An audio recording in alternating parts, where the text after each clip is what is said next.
Okay, folks, this is not a dated commentary. This is a general commentary. I want to talk to you about what is a conservative. For most of my life, I thought I was a conservative. I listened to Rush Limbaugh, Sean Hannity, and a lot of other conservative talkers, and they seemed to be saying everything that I believed. But somewhere along the line, that changed. Now, I still believe in the conservative values that I've always believed in. I believe in less government. I believe in less taxes. I believe in less regulation. And I believe in the Constitution. And that is something I believe has changed among the conservative movement. You see, Donald Trump is president now, and he is not a constitutional president. Donald Trump has immigration policies that are not constitutional, and yet conservative talkers, they support his policies. Hey, build that wall! Build that wall! Well, let me tell you something. Immigration laws in the United States are not constitutional. Let me give you a history lesson. Before the Constitution was ratified, before we had Articles of Confederation, each state controlled their destiny.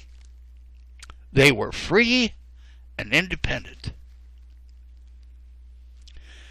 They controlled who came in to their state. They controlled who became a citizen of their state. The federal government, there was no federal government to do that. So each state or each colony did that themselves. And the colonies, of course, were run by whatever country had them. England, most of the colonies were England. I don't know if Spain had any colonies, but German, Pennsylvania was pretty much a German colony, even though the king, the king of England controlled pretty much everything. But so we have all these colonies, and eventually they were, state size. Pennsylvania became a state, Maryland became a state. Everybody was almost, they were like the states, the 13 original colonies that eventually became states. And they controlled who became a citizen and who was allowed into their state. Of course, the king had a lot to do with that too, but the colonies had their own policies also. Well, there came a time when the people said, we've had enough of what the king is doing, so we're going to revolt. And they did revolt. And they won the Revolutionary War. But during the Revolutionary War, this is why the Union of the States were founded, to fight the Revolutionary War. So they needed to do it together or lose it. So the Articles of Confederation were adopted, and we had a president of the United States every year. So George Washington was not our first president. But eventually we won the Revolutionary War thanks to, in great part, the aid of France. France had a good navy, and they helped us out. Well, then came the Constitutional Convention, and of course they argued about everything. You ever watch a documentary on the founders and how they hammered out the Constitution? Oh, thank you, National Geographic. I appreciate that. Anyway, but they argued about everything. And not only did they argue, they probably did it drunk. They were beer drinkers. Especially Sam Adams. I mean, there's a good reason why there's a beer named after Sam Adams. I mean, it's a very good reason. let's face it, the water was not very tasty. And so a lot of people drank beer. So, anyway, so finally they hammered out a constitution. Now, up to this point, the state governments controlled who was their citizens and who was an immigrant. They had their own policies. The Constitution came along and gave Congress the power to write a rule of naturalization. It is Congress that would decide who can become a citizen. But that's it. The Constitution allowed Congress to have a rule of naturalization. But nowhere does the Constitution say anything about Congress having a rule of immigration. States still had that power. So you could become an immigrant, you could become a resident of the state of Pennsylvania. And you could become a resident of Maryland. But you could not go, Maryland could say, okay, we're not going to allow the residents of Pennsylvania into our state. Come on, let's build a wall so these Pennsylvanians can't come in here. I couldn't resist that. Pennsylvania could have done the same thing. Pennsylvania said, okay, you're from Maryland, we don't want you here.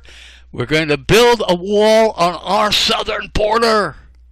Of course, they had to decide where the southern border was. That's eventually the Mason-Dixon line was, decided upon. And so now we know where the southern border is. So Pennsylvania could build a wall on the southern border to keep Maryland from sending its idiots into Pennsylvania. Well, the Constitution says, okay, you are now, through the rule of naturalization, you become a citizen of the United States and of the state you are in. So you become a citizen of the United States and, for example, Pennsylvania. But Maryland cannot stop you, because you're also a citizen of the United States, cannot stop you from going into Maryland because you're a citizen not just of Pennsylvania, but of all states, the United States. Now, they could probably still say to the residents that didn't become citizens yet, stay out of our state. Now, that's what went on. And every once in a while, the federal government decided they're going to violate the Constitution and decide who can come into the United States.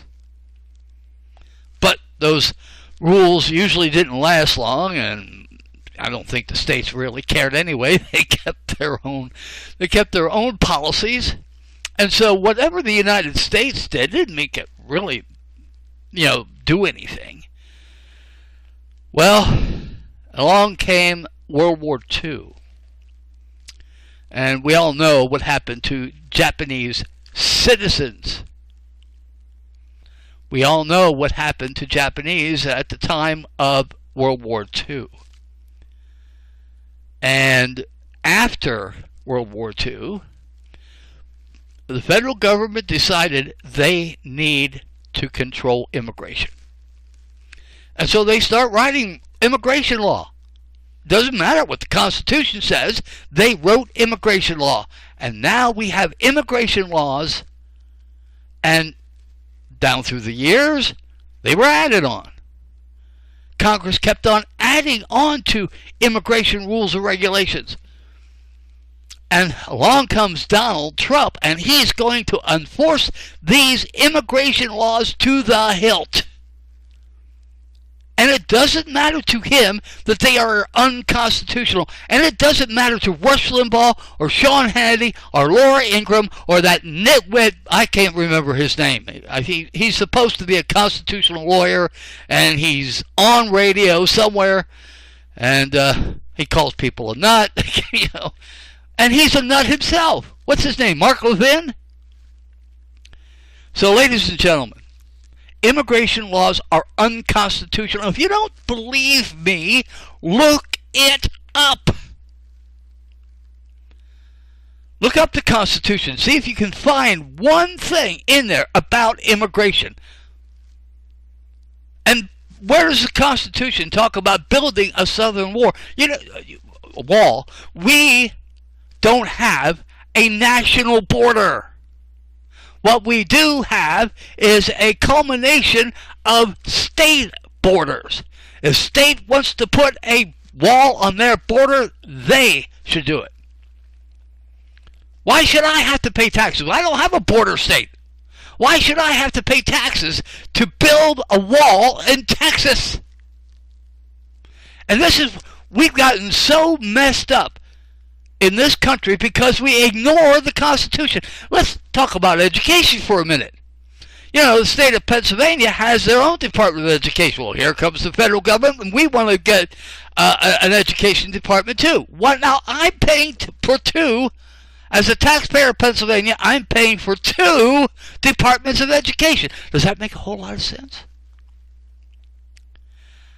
Now, I believed that the low taxes, the less government, less taxes, and all that stuff is because of the Constitution.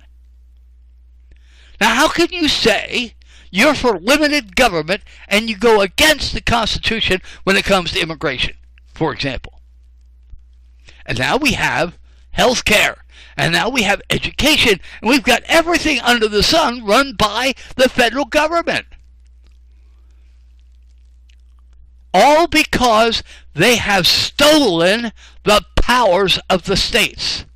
And now you hear people talking about, well, we got to get rid of the Electoral College. Hillary Clinton should be president because she won the popular vote. But we have an Electoral College.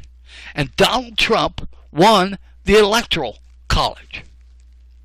And that is the way our system works. I don't care whether you do not like it. That's the way it is. I don't like Trump being president. But the fact is, he was legally voted on and became president based on the Constitution. There's that word again. We've got to keep the Electoral College because that's the last vestige of power that the states have. The last. We cannot give up the Electoral College or states will lose all power. And then the federal government can control elections. I don't know about you, but I think that's scary. I don't want the people in Washington to control my election in Pennsylvania or the election people in California. The federal government should have no business how we are going to choose city council, for example. I don't want the federal government to decide those things. I want my state to decide those things. And of course, even though that my state is not doing the greatest job, and anyway. But so I thought I'd been a conservative because I believed in the Constitution, because I believe in less government, because I believe in all those conservative principles that I thought everybody else believed. But it seems not everybody does believe in those values and principles anymore. That's why I'm no longer a Republican. That's why I don't even think I'm a conservative these days. Because conservative talkers don't sound anything like they used to. They used to, their values and principles that they used to discuss were within the framework of the Constitution. Now, they don't care about the Constitution. And I'm sorry. My time is up. Have a good day. Enjoy the rest of your life.